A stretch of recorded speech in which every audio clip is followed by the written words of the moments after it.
Olá, pessoal da segunda série do ensino médio. Nós estamos dando continuidade aos nossos estudos de literatura, dando continuidade ao modernismo. Nós já tivemos a oportunidade de estudarmos a primeira geração do modernismo, lembra aquela fase de ruptura, com a Semana de Arte Moderna, com as vanguardas europeias e tudo que estava ali em volta, sendo aquele período de transformação, né, de ruptura ali com os poetas parnasianos, com a estrutura, de fato, do parnasianismo, naquela estrutura bela, perfeita, que a poesia parnasiana nos trazia.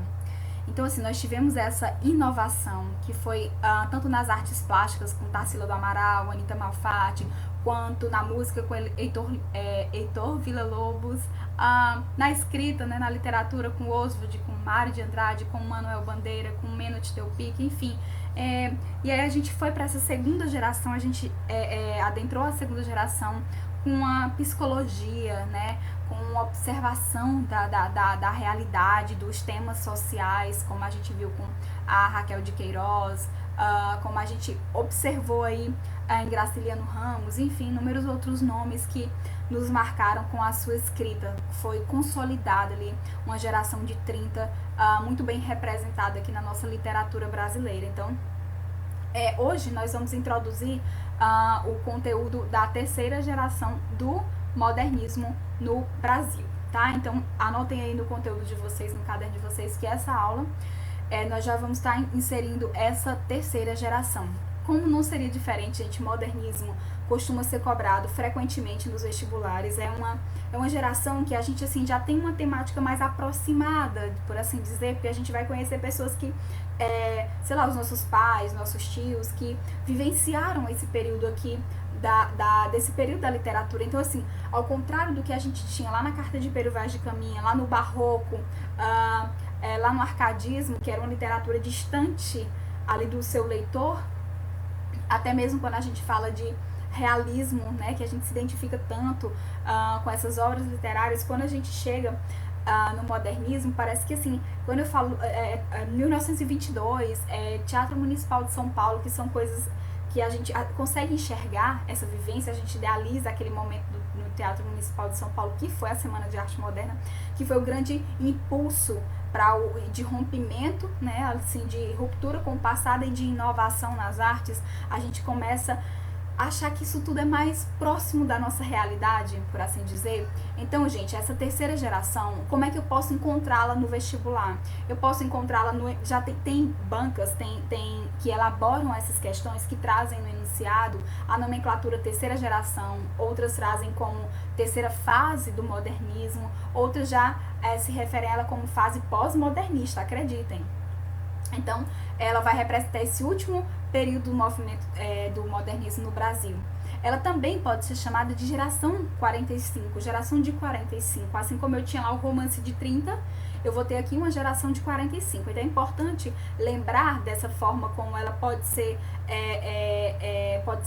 associada, porque as bancas gostam de cobrar muito, usar essas outras nomenclaturas para se referir à mesma escola. Assim como segunda geração do romantismo, mal do século, ultrarromântica, byroniana, entendeu? Ou terceira geração do romantismo, geração hugoana, que faz referência a Victor Hugo, ou geração condoreira, que lembra do Condor, beleza? Então, lembrando disso, que ela pode vir como segunda geração, terceira geração, como terceira fase pós-modernista, ou geração de 45, tá bom? Então, ela vai começar em 1945 e aí vai se estender até 1980. E, assim, é interessante que existem críticos literários que vão atribuir outras datas para esse término, para a conclusão dessa escola literária, tá bem? Então, alguns estudiosos preferem apontar o fim do modernismo como na década de 1960, outros já atribuem a 1980. Então, não há essa aceitação de forma unânime por parte dos críticos literários. Eles, ao contrário do que a gente via lá no romantismo, que vai, digamos assim, o romantismo ele vai se encerrar com a publicação, por exemplo, aqui, de Memórias Póstumas de Brás Cubas, do Machado de Assis, que já vai ser entendido como a obra que vai dar início ao realismo no Brasil. A gente não vai ter uma obra assim que vai romper com a terceira geração, ou uma obra que vai introduzir um outro movimento, tá? Então, outros ainda afirmam que até o modernismo está presente até os dias atuais. Então, ainda há didaticamente essas contradições de aceitação em relação a essas datas, tá bem? Os escritores, né, desse período, eles possuem uma atitude mais formal. Quando eu falo de formalismo, formalidade de escrita, já me remete o quê? Parnasianismo, não é isso? Em oposição ao espírito radical dos contestadores e da liberdade desenvolvida lá na Semana de Arte Moderna, que eu tinha o quê? Lá na Semana de Arte Moderna, o Manuel Bandeira escreveu o poema Os Sapos. Então, assim, quando chega nessa terceira geração, é como se a gente tivesse que fazer uma comparação com a primeira. Então, o poema Os Sapos, do Manuel Bandeira, era uma crítica a quem? Aos parnasianos. E ele ia fazer vários tipos de comparações, usando essas metáforas de comparações dos tipos de sapo com os poetas parnasianos. Então, aqui, nós vamos ter essa lembrança, assim, dessa fase ali de ruptura de escrita, que é a liberdade de escrita. Agora ela vai, de certa forma, vai retomar aqui na terceira geração, nessa terceira fase, com um tom mais formal, certo? Que vai lembrar, lógico que respeitando toda essa ideologia construída até então, mas lembra um pouco daquele formalismo lá do parnasiano, lembra do poema Vaso Grego, em que as palavras, vaso chinês, né, as palavras eram escolhidas minuciosamente, não pela essência do seu significado, mas pela beleza com a qual elas, o rebuscamento da sua escrita, da sua palavra, até da sonoridade. Então, vou ter desse conceito de academicismo, de forma, de estética textual, tá bem? A forma em que as coisas são escritas são tão importantes quanto o seu conteúdo.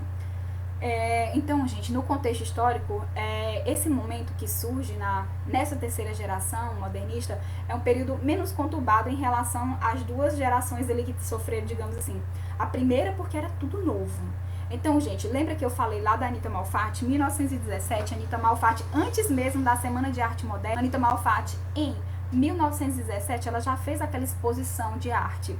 E assim, era novo, ela estava ali sendo inspirada por vanguardas europeias, por expressionismo, vanguardas que até então não eram consolidadas, não eram aceitas como forma de expressão artística. Então ela sofreu críticas, ela teve quadros devolvidos, o próprio Monteiro Lobato escreveu uma reportagem no jornal dando a sua escrita, comparando até mesmo com a arte de pessoas loucas internadas em manicômios, falando que a arte dela era pior ainda porque não era uma fonte de inspiração natural, como os loucos do manicômio, que escreviam ou rabiscavam coisas na parede espontaneamente, mas que a arte dela era manipulada e proposital. Então, assim, paranoia ou mistificação foi o título do artigo do jornal que o Monteiro Lobato fez essa crítica. Então, eu vou ter aqui uma terceira geração que, após essa primeira que foi de ruptura, foi de escândalos, né, de não aceitação até ela se consolidar, porque já era uma escola nova que já estava surgindo, no início da escola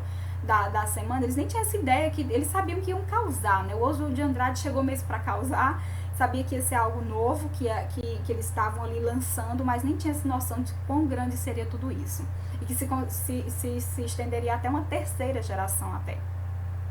Então, a gente vai ter o quê?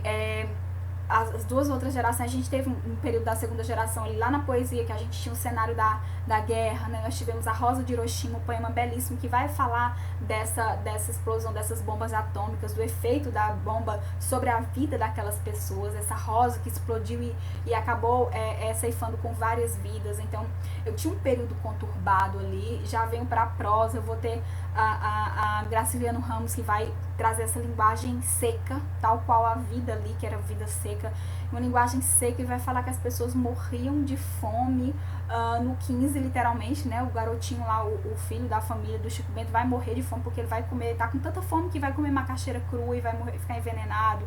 Então, assim, nós tivemos uma construção bem seca, uma linguagem que falava de problemas que já aconteciam no Brasil, mas que até aquele presente momento ninguém falava daquilo porque não era tão bonito. Não era tão bonito de se falar de uma seca que realmente aconteceu em 1915, ou do fenômeno as pessoas terem que ficar migrando de um lugar para o outro sem ter residência fixa, né, fugindo da fome. Então, assim, são aspectos um tanto conturbados aí. E aí a gente vai ter essa fase que ela vai ser, digamos assim, a fase da redemocratização do país, visto que em 1945 a gente que termina o Estado Novo, e que faz de 37 a 45, que foi implementado pela ditadura de Vargas. Então, assim, temos aqui um período que foi, digamos assim, censura, né? Sobretudo a ditadura, ela vai estar presente, né, com a censura, e isso vai, muitos intelectuais desses movimentos vão ser presos, vão ser exilados, e isso também vai estar presente nas escritas dele, essas memórias aí do período que eles estavam desprovidos da sua liberdade, e aí muitos vão se encontrar até ali nessa situação conflituosa, tá? Então, em um nível mundial, o ano de 45 é também o fim da Segunda Guerra Mundial. Então, o sistema totalitário do nazismo vai acabar, né? A gente vai ter aí uma cena que é interessante, que se você comentar com uma pessoa, de repente, que vivenciou, que teve, digamos, uma pessoa mais idosa sobre esse período da guerra, é interessante que eles falam da guerra como algo assim que, diferente, por exemplo, de hoje. Hoje está acontecendo uma realidade, né? O mundo inteiro está vivenciando a situação toda do Covid-19. Então, as informações são instantâneas. O tempo inteiro você liga a TV, liga a internet, tem informações sendo disseminadas aí por todos os meios de comunicação. Naquela época, se você pergunta, eu lembro que quando eu era adolescente, eu perguntava para meus pais, para meus tios, sobre esses períodos, né, da história, e as informações eram, de certa forma, muito controladas, muito contidas. O acesso à informação era algo muito difícil para as pessoas, então eles falavam, mas o nazismo, ele teve essa proporção, os próprios centros de concentração, os campos de concentração, durante muito tempo, foram omitidos, e com o passar dos anos que a gente foi tendo acesso ao que verdadeiramente eram os campos de concentração, tudo aquilo que se passava na Alemanha de Hitler. Então, vai ter o início também, tem o término da Segunda Guerra Mundial e início da Guerra Fria, Estados Unidos e União Soviética, então a corrida armamentista. Então, assim, sempre o cenário mundial vai estar sempre envolvido em disputas de poder, tá bem? Dentre as muitas características dessa terceira fase do modernismo, é importante que vocês tomem nota dessas que eu trouxe aqui para vocês na aula de hoje. Então, a gente vai ter o quê? As principais características vão ser essa questão do academicismo. Como eu mencionei, a gente vai ter que lembrar um pouco lá dos poetas parnasianos, lembrar um pouco da forma como eles escreviam, a forma como eles faziam literatura, que era uma forma diferente. Por exemplo, a escolha das palavras, a gente vai lembrar da métrica, daquele poema um tanto quanto perfeito, esteticamente falando. Seja na prosa, na poesia, a gente vai encontrar ali alguns escritores que vão utilizar desse estilo em sua escrita, do academicismo. Passadismo e retorno ao passado, que remete ao que é escrita anterior. A gente vai ter uma lembrança das escolas anteriores no que tange, no que diz respeito à sua proposta de escrita. Oposição à liberdade formal, que a gente via muito isso aonde? Lá na primeira geração. Então, a gente percebe que primeira, segunda e terceira geração são antagônicas, assim como a primeira, segunda e terceira geração do romantismo eram diferentes entre si. Aqui nós vamos ter 3 gerações também que vão ter linguagens, temáticas e essências diferentes. Experimentações artísticas, que é a ficção experimental. Então, assim, novas técnicas de escrever um poema, vai tudo passar por essa experimentação. A ficção, ela vai ter uma outra maneira de ser escrita. O realismo fantástico, os contos fantásticos. Gente, nesse período a gente vai se deparar com muitos contos. A gente vai, inclusive, ter os contos da Lígia Fagundes Telles, os contos de terror, né, que tá lá aquela categoria de contos de terror que são incríveis. Os contos, por exemplo, As Formigas, Venha Ver o Pôr do Sol, que inclusive a gente vai fazer uma breve análise aqui sobre eles. E assim, esses contos, assim, são incríveis, né? Vai ser um novo experimento aí da literatura também. Retorno à forma poética, que é a valorização da métrica e da rima, que durante um tempo aqui, nesse período do modernismo, ele foi deixado de lado, né? Quando a gente lê a geração de 30, ela estava trabalhando sobre outra perspectiva, não dessa de rima, de métrica, tá? Sobretudo porque a gente tinha muita prosa. Então, né, a gente vai ter na poesia essa preocupação estética que faz o quê? Remete ao academicismo. inovação linguística e metalinguagem, regionalismo universal, temática social e humana. Então esse tema aqui da temática social, ele está presente também, assim como a gente viu nos romances anteriores, né? E a linguagem mais objetiva, tá? Mais direta, por assim dizer, também. Então essa prosa modernista, é importante lembrar que no modernismo aqui no Brasil, a gente vai lembrar que elas são divididas em 3 fases, como a gente já falou aqui, e cada um vai ter um período específico. De tal modo, os tipos da prosa do período são classificados segundo sua temática. Então a gente vai ter aqui, dentro dessa terceira geração, a gente vai ter as ramificações. Eu vou mais uma vez fazer aqui comparação com o romantismo. Por que eu estou comparando com o romantismo? Porque o romantismo, ele também vai ser dividido em 3 gerações. Primeira, segunda e terceira geração. Dentro dessas gerações, eu vou ter, por exemplo, o romance indianista. Que dentro do romance indianista eu vou ter obras específicas. Eu vou ter o Guarani, eu vou ter o Birajara, eu vou ter Iracema. Dentro do romance indianista, qual era o grande propósito do romance indianista? Era escritas essas 3 obras pelo José de Alencar. Elas tinham como principal objetivo propor ali, digamos assim, a concepção, a formação da identidade brasileira, pelo viés do índio com o europeu. Então eu tinha lá Iracema e Martim em a obra Iracema. Eu tinha Ceci e Peri em o Guarani. E o Birajara também, né? Eu tinha... o Birajara vai ser a única obra que eu vou ter a representação aqui do povo, dentro dessa perspectiva somente do indígena, do nativo, né? 2 tribos indígenas, suas disputas, suas maneiras de enxergar, suas, digamos assim, cada tribo indígena tinha sua própria cultura, sua própria forma de se pintar, digamos assim, de liderança e organização social. E aí eu vou ter ali, dentro dessa obra aqui, o Birajara, né, que é o grande guerreiro que vai ser o fundador da tribo Birajara, que ele vai sim ser o único, digamos assim, a única história narrativa sem a influência europeia, sem a influência do homem branco. Vai ser uma obra que vai ser composta por tribos indígenas e os casais românticos, os pares protagonistas todos de tribos indígenas. Com Iracema e Guarani eu vou ter aqui 2 casais, um representando o nativo, o Peri, e Ceci representando a europeia, a portuguesa. Eu vou ter o Martim e Iracema e a personagem, a Iracema, né, representando a indígena, mulher, a Índia brasileira. Então seria a formação do povo brasileiro. Então perceberam as ramificações? No romance, dentro do romantismo, eu ainda vou ter o quê? O romance urbano.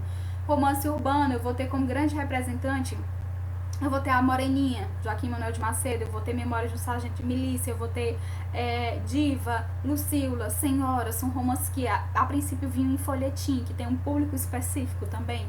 Então aqui são ramificações dentro do romantismo. Então nesse modernismo, nesse conteúdo, nós também vamos ter alguns tipos de prosa. Então vão ser classificados segundo a temática, como por exemplo a prosa urbana. Dentro da terceira geração eu tenho essas ramificações, que eu vou chamar o quê? De prosa urbana. Como é que eu vou classificar? De acordo com a temática que é tratada nessa obra. Por exemplo, a prosa urbana, a principal característica dela é uma ambientação nos espaços do quê? Da cidade, em detrimento ao campo e ao espaço agrário, que a gente encontrava aonde? Lá em O 15, de Raquel de Queiroz, eu tinha o quê? Ali a representação do sertão cearense, eu tinha a cidade, o interior lá era Quixadá, então a família de Chico Bento saía de Quixadá com destino à Fortaleza para conseguir uma passagem para ir para o norte ou para ir para São Paulo trabalhar, fugir da seca. Aqui eu vou ter o espaço urbano, como era a vida na cidade naquele período.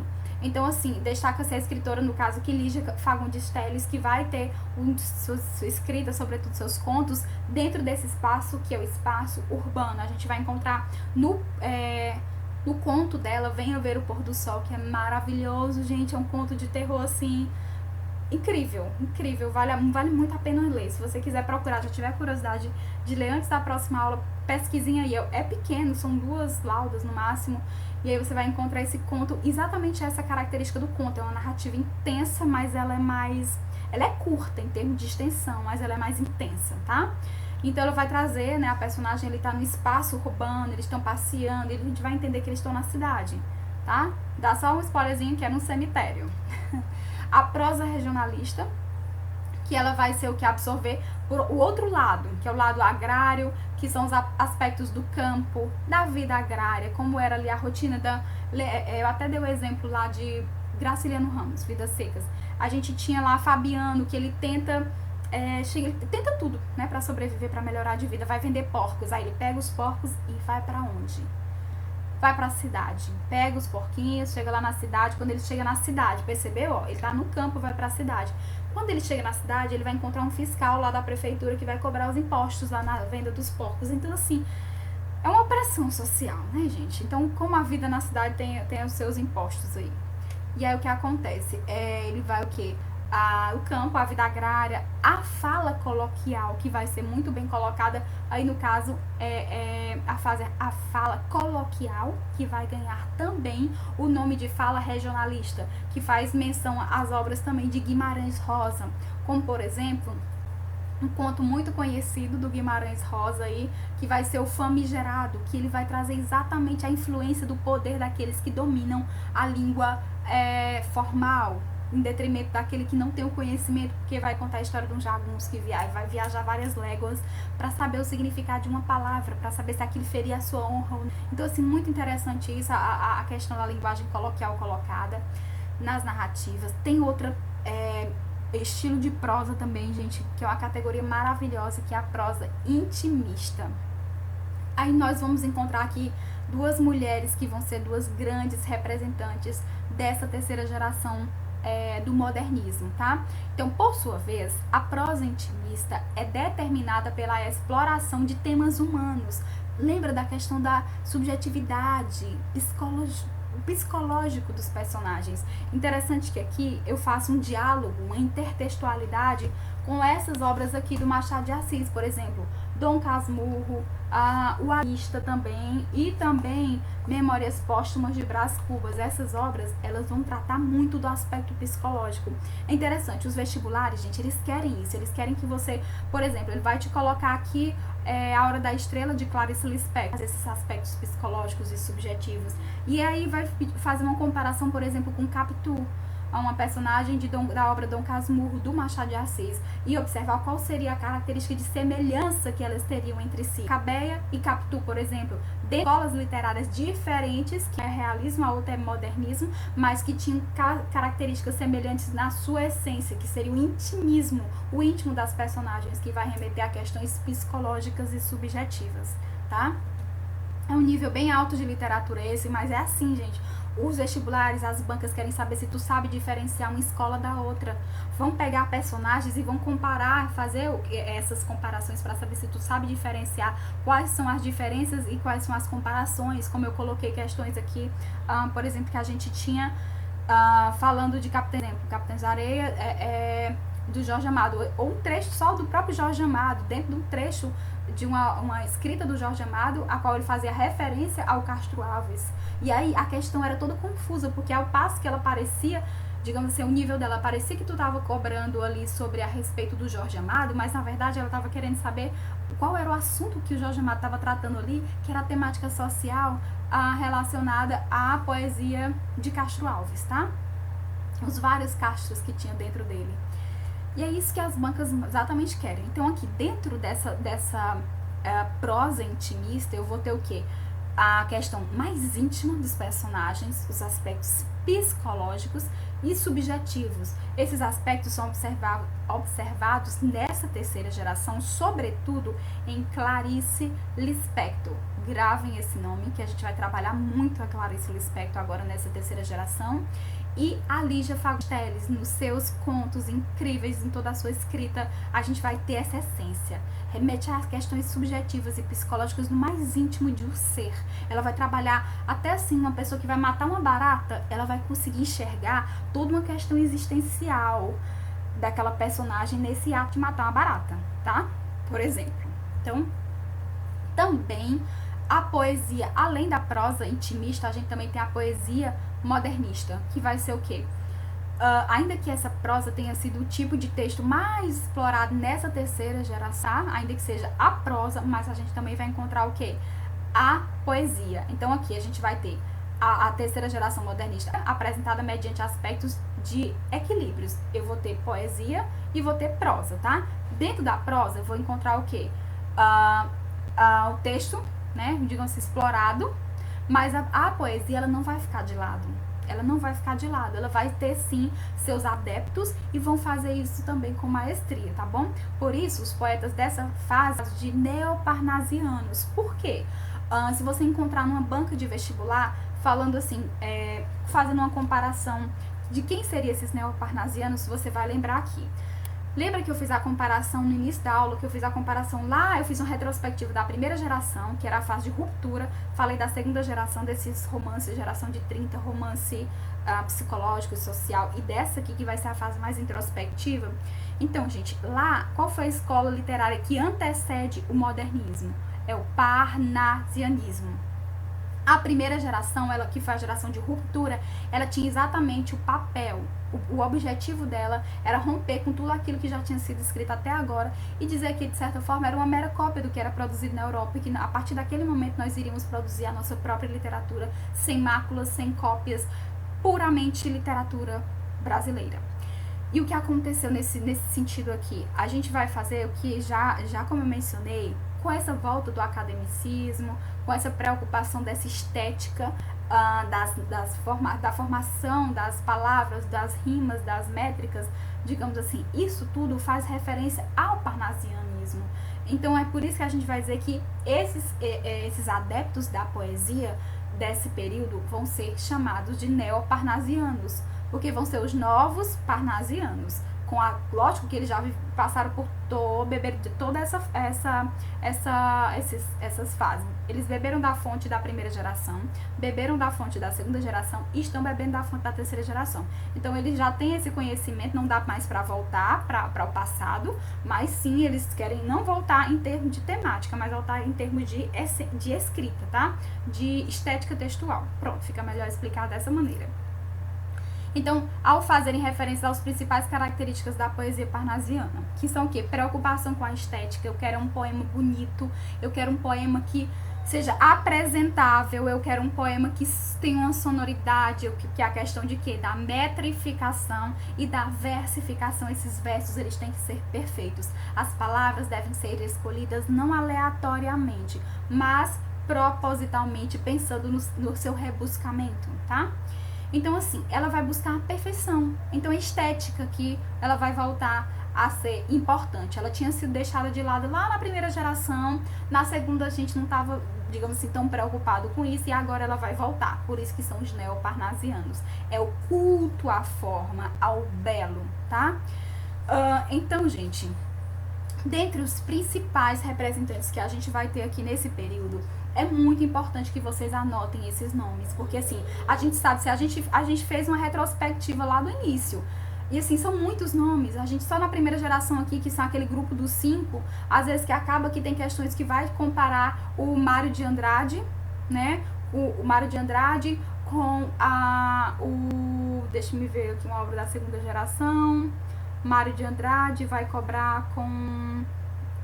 ia falar Morte e Vida Severino do João Cabral de Melo Neto. Vamos falar com Clarice, com o 15 de Raquel de Queiroz, tá? Não, vamos colocar Graciliano Ramos, tá?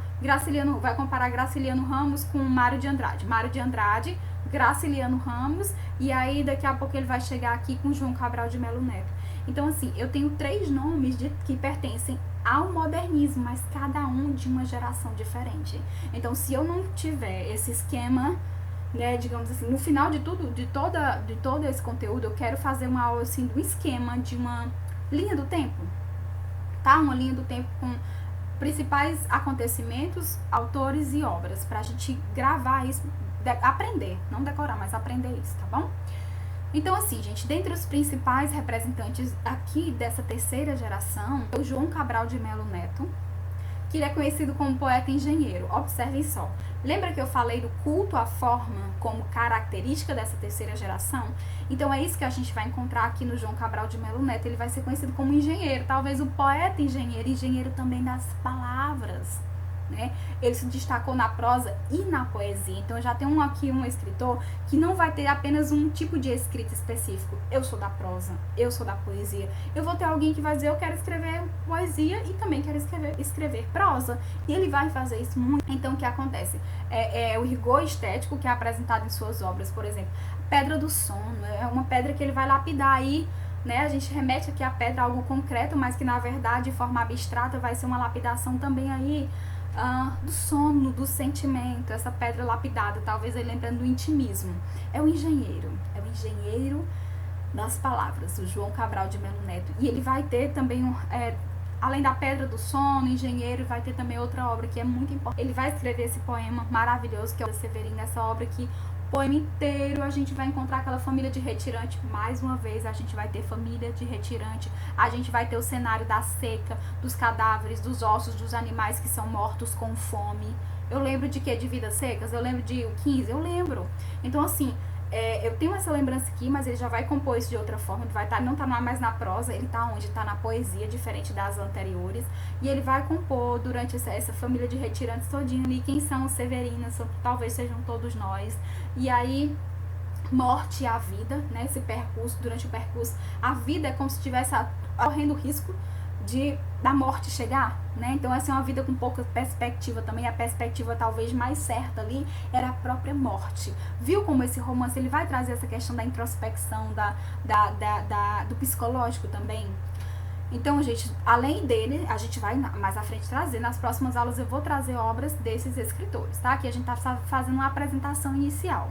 E a Clarice Lispector, que é um grande nome, a gente vai se apaixonar pela escrita dela. Ela vai se destacou na prosa e também na poesia. O que eu tô encontrando, professora, aqui nessa terceira fase do modernismo? São autores que não ficaram presos somente ao estilo de escrita, ora prosa, ora poesia. Eles vão também escrever os dois. Ora, se destacam e fazem isso muito bem, tanto na poesia quanto na prosa. A Clarice Lispector vai escrever prosas belíssimas e poesias belíssimas também. Então ela vai se destacar nesses dois segmentos com um caráter lírico intimista. Quando a gente falar de intimismo, a gente vai lembrar muito da Clarice Lispector, tá? Perto do Coração Selvagem, um exemplo de uma das suas obras, Cidade Sitiada, A Paixão Segundo GH, A Hora da Estrela, que nós vamos fazer uma análise aqui da estrela. Então, gente, por hoje é só. Nós fizemos essa apresentação das principais características e iniciei os principais representantes. Falei um pouco dessa essência da escrita e na próxima aula a gente vai dar continuidade aos outros, quem são os outros escritores, ainda dentro dessa terceira fase, ou geração de 45, como ela pode vir no vestibular, e iniciaremos a análise das obras literárias. Então, até a próxima aula que nós daremos continuidade. Até mais!